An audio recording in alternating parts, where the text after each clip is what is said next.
After more than a year of anticipation, Tulsa King Season 2 has finally arrived.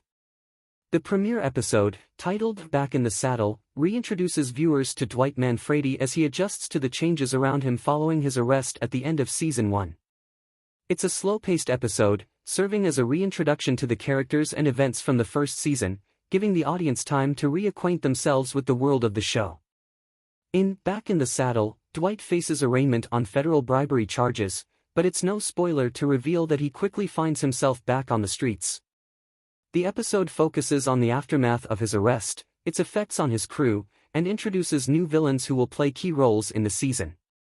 However, anyone expecting the same high-octane action or major revelations that ended Season 1 will be left wanting. Stallone continues to drive Tulsa King. Much like other Taylor Sheridan productions, Tulsa King has a dominant lead character at its center. While Yellowstone has Kevin Costner's John Dutton and Mayor of Kingstown features Jeremy Renner's Mike McCluskey, Tulsa King remains firmly focused on Sylvester Stallone's Dwight Manfredi. Whereas Yellowstone has evolved into more of an ensemble, Tulsa King maintains Stallone as its focal point. The premiere episode largely revolves around Dwight's return to power, with minimal development for other characters.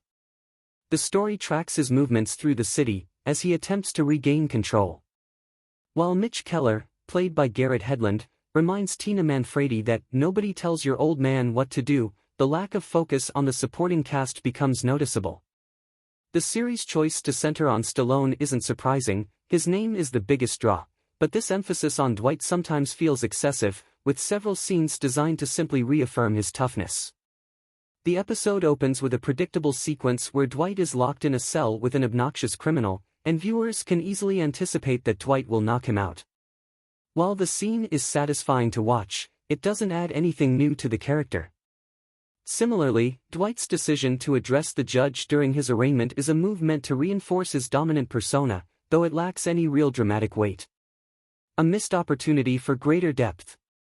By rushing Dwight's release from jail, the episode bypasses what could have been an intriguing exploration of the vacuum left by his arrest.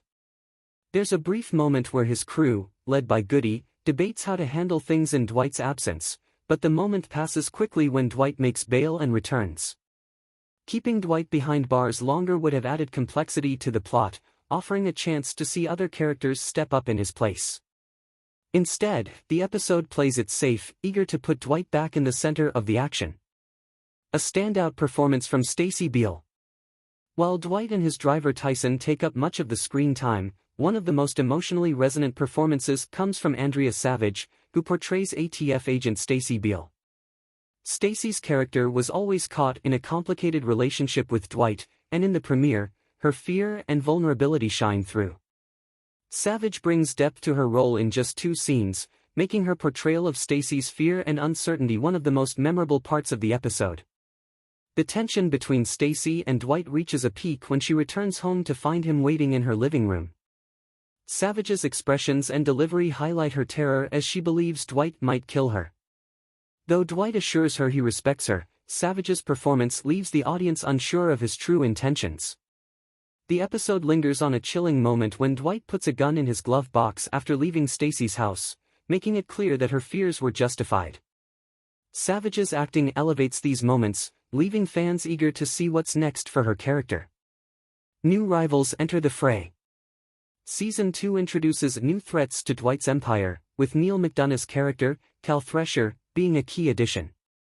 Thresher, a major player in the medical marijuana industry, views Dwight as a dangerous outsider.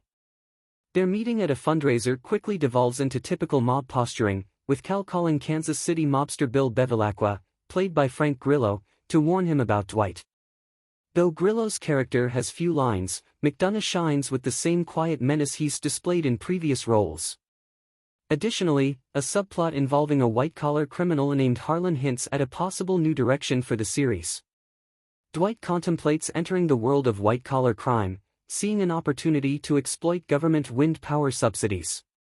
This potential pivot into less violent, more strategic crime could give Tulsa King a unique angle compared to other mob stories, but it remains to be seen how far the show will pursue it. Final thoughts. Ultimately, The premiere of Tulsa King Season 2 serves as a reintroduction to the characters and the world they inhabit, rather than delivering an exciting, action-packed hour of television. Stallone continues to be the main draw, and the show makes no attempt to hide that. However, by focusing so heavily on Dwight, the series misses opportunities to explore other characters and push the story into new directions. While the addition of new villains and a potential shift toward white-collar crime offers some intrigue, the episode doesn't quite live up to the explosive potential left by Season 1's finale. Nonetheless, it sets the stage for what could be a compelling season, with plenty of room for development as the Manfredi crew faces new challenges. Tulsa King Season 2 airs Sundays on Paramount+.